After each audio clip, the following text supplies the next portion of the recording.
My name is Emily Hedelius, and my speech is entitled, Stand Up. The darkness of the Baltimore night was almost tangible.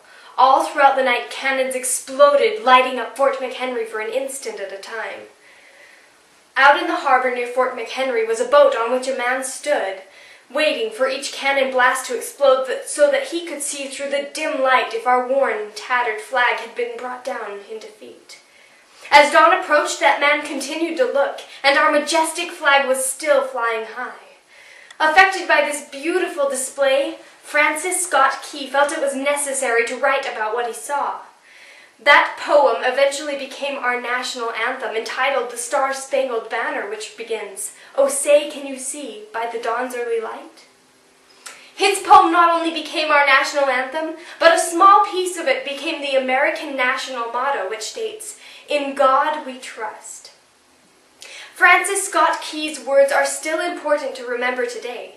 We do need to trust in God. He has preserved America through all of our misfortunes.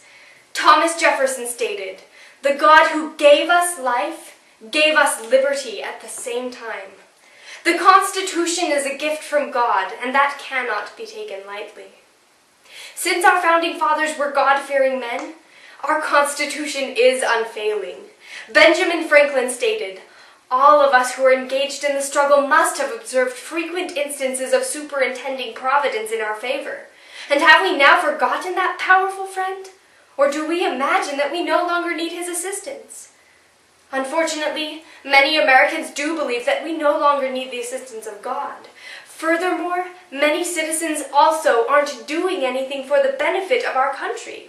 Without God and without citizens willing to assist in keeping our liberty, our country will not remain free. Daniel Webster stated, "God grants liberty to those who love it and are always ready to guard and defend it." Every single citizen of the United States has 3 simple obligations to fulfill to maintain our freedoms. Study up, speak up, stand up. Study up. To be able to see clearly what is happening in the present, one must look to the past. Before drafting the Constitution, James Madison studied many different forms of government. He discovered what made some proficient and what caused others to fail. He learned in his research that many of the governments that had failed were overthrown by the government eventually taking all of the power. Checks and balances is what came from his studying up.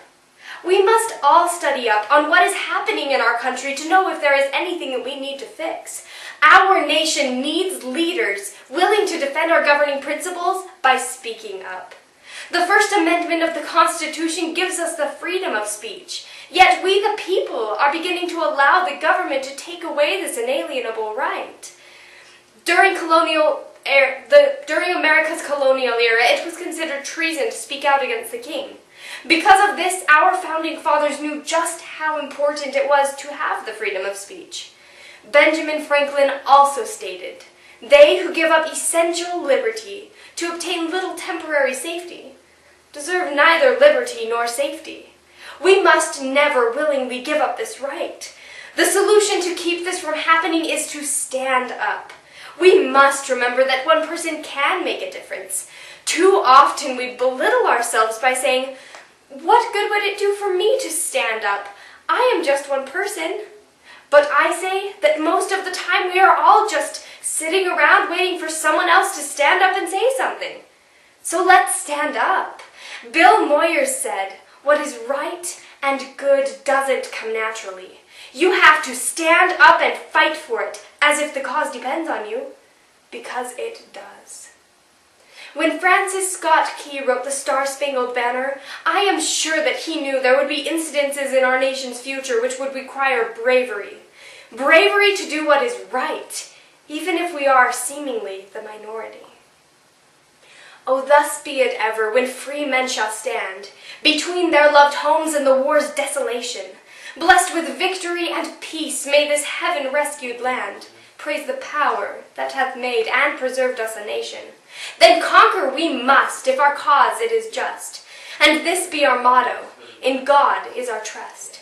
And the star-spangled banner in triumph shall wave o'er the land of the free and the home of the brave. 3